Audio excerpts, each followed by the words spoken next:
Hello engineering experience, स्वागत है आप सभी का हमारे इस प्यारे से यूट्यूब चैनल स्टडी मेट पर। और आज हम एक एक्सक्लूसिव सीरीज़ की स्टार्ट करने वाले हैं जिसमें हम एसक्यूएल को स्टार्ट से लेके एंड तक पढ़ेंगे। और बहुत सारी कंपनीज में एसक्यूएल यूज़ होता है, जैसे कि उबेर, इंस्टाग्राम, नेटफ्लिक्स वगैरह में यूज़ होता है। और बहुत सारी कंपनीज को ऐसे एम्प्लॉयज़ चाहिए जिन्हें एसक्यूएल आता हो। तो बहुत सारे लोग ऐसे हैं जो जिन्हें जॉब्स चाहिए इसलिए वो एसक्यूएल सीखते हैं, और जिन्हें डेटा के साथ खेलना होता है, जैसे कि डेटा को एक्सेस करना है, डेटा को रीड करना है, डेटा को क्रिएट करना है, डेटा को अपडेट करना है, उन सब चीज़ों के लिए वो एसक्यूएल को सीखते हैं। तो चलिए एसक्यूएल को पढ़ना स्टार्ट करते हैं और इस सीरीज की शुरुआत करते हैं। तो आज हम बेसिकली एसक्यूएल क्या है वो सीखेंगे, एसक्यूएल होता क्या है, डेटाबेस होता क्या है, और नेक्स्ट लेक्चर से हम कोडिंग शुरू करेंगे। और जो माई एसक्यूएल वर्कबेंच है उसको पहले इंस्टॉल करेंगे, बाद में हमारा कल पहला कोड हम लिखेंगे। तो चलिए स्टार्ट करते हैं एसक्यूएल से। बेसिकली डेटाबेस क्या होता है? डेटाबेस एक ऐसी चीज़ है ऐसी जगह है जहाँ पर कलेक्शन ऑफ डेटा जाके स्टोर होता है, और वहाँ से हम डेटा को एक्सेस कर सकते हैं, डेटा को मैनेज कर सकते हैं, डेटा को अपडेट कर सकते हैं। फॉर एग्जाम्पल अगर मैं बात करूँ इंस्टाग्राम की, इंस्टाग्राम में जब आप जाते हो तो पहले आपको साइन इन करना पड़ता है, आपको अकाउंट बनाना पड़ता है, आपको यूज़र नेम डालना पड़ता है, ईमेल आईडी डालना पड़ता है, और आपका नाम डालना पड़ता है, आपका पासवर्ड डालना पड़ता है।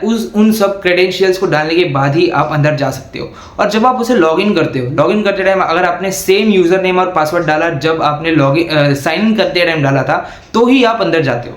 तो वो वेरिफिकेशन, ऑथेंटिफिकेशन, साथ ही में आपका जो अकाउंट क्रिएट हो रहा है, यानी कि आपके नाम का डेटा जा रहा है, यानी कि नया डेटा क्रिएट हो रहा है। तो वो सब आपका नाम, आपका user name, email ID, password वगैरह जाकर कहाँ स्टोर होता है? वो जाके स्टोर होता है डेटाबेस में।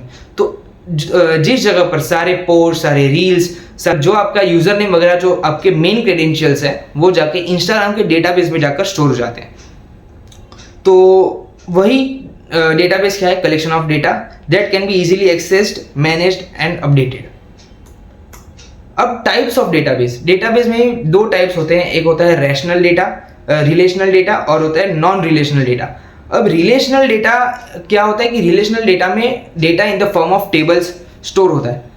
टेबल्स बेसिकली कैसे कि जब आप लाइब्रेरी में जाते हो, कोई भी लाइब्रेरी में अगर आप जाते हो तो आपको एक एंट्री करनी पड़ती है जाते टाइम। पहले तो सीरियल नंबर होता है कि आप कौन से कस्टमर हो या फिर कौन से इंसान हो, क्योंकि दिन में बहुत सारे लोग आते हैं।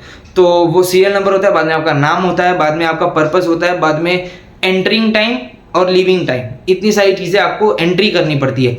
तो वैसे ही डेटाबेस में आपका नाम हो गया, आपका पर्पस हो गया, एंटरिंग टाइम हो गया, लीविंग टाइम हो गया, वो सब इन द फॉर्म ऑफ टेबल। जैसे कि वो जो वहाँ पर इंसान होता है, गेट पर खड़ा होता है, वो रजिस्टर पकड़ के उसमें जो टेबल में एंट्रीज करता है, वैसे ही in the form of tables relational database में आपका डेटा स्टोर होता है। और नॉन रिलेशन डेटाबेस क्या होता है? जिसमें वो ये टेबल्स वाला फॉर्मेट नहीं होता, उसे कहते हैं non relational database. Relational database में एसक्यूएल आता है, माईएसक्यूएल आता है, और नॉन रिलेशनल डेटाबेस में मोंगोडीबी आता है। मोंगोडीबी बहुत ही पॉपुलर है, मतलब वेब डेवलपमेंट में बेसिकली वो यूज होता है, तो बहुत लोगों को पता होगा।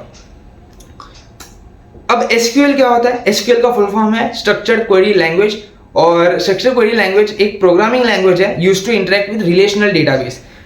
अभी मैंने बताया रिलेशनल डेटाबेस जिसमें टेबल्स के फॉर्म में डेटा स्टोर होता है, तो उसके साथ इंटरेक्ट करने के लिए, उसके साथ ऑपरेशंस करने के लिए हम एसक्यूएल को यूज करते हैं। की फीचर्स ऑफ एसक्यूएल, एसक्यूएल से हम क्या क्या कर सकते हैं?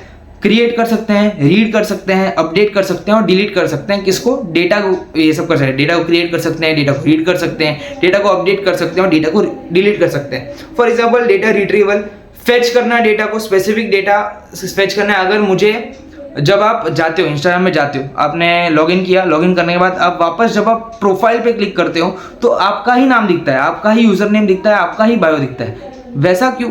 दूसरे कोई इंसान का बायो आपको क्यों नहीं दिखता? दूसरे कोई इंसान का यूजर नेम क्यों नहीं दिखता? क्योंकि इंस्टाग्राम आपके ही यूजर नेम से आपका ही डेटा फेच करके आपको दिखाता है। तो उसे कहते हैं डेटा रिट्रीवल, डेटा मैनिपुलेशन। कोई नया डेटा डालना हो, कोई नया डेटा अपडेट करना हो, डिलीट करना हो। Schema management, schema basically structure of data होता है, वो आपको आगे के लेक्चर में पता चलेगा।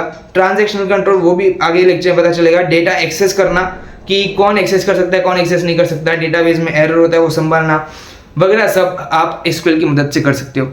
और बेसिकली क्या होता है कि पहले यूजर होता है, यूजर के बाद डेटाबेस मैनेजमेंट सिस्टम होता है, उसके बाद डेटाबेस होता है। डेटाबेस मैनेजमेंट सिस्टम एक मतलब प्लेटफॉर्म होता है जहां से आप डेटा को एक्सेस कर सकते हो। तो डीबीएमएस यानी कि डेटाबेस मैनेजमेंट सिस्टम, वो और यूजर को इंटरेक्ट कौन करवाता है, एसक्यूएल करवाता है। तो यहीं तक था, एसक्यूएल के बारे में सब कुछ मैंने अभी बता दिया आपको। और आगे अभी हम कैसे क्वेरीज को कोड के फॉर्म में लिख के परफॉर्म करेंगे वो आपको आगे के लेक्चर में पता चलेगा। आई होप आपको आज का लेक्चर एकदम अच्छा लगा होगा, और प्लीज़ आगे की सीरीज देखिए, उसमें आपको बहुत कुछ सीखने मिलेगा। तब तक के लिए जय श्री कृष्ण, राधे राधे।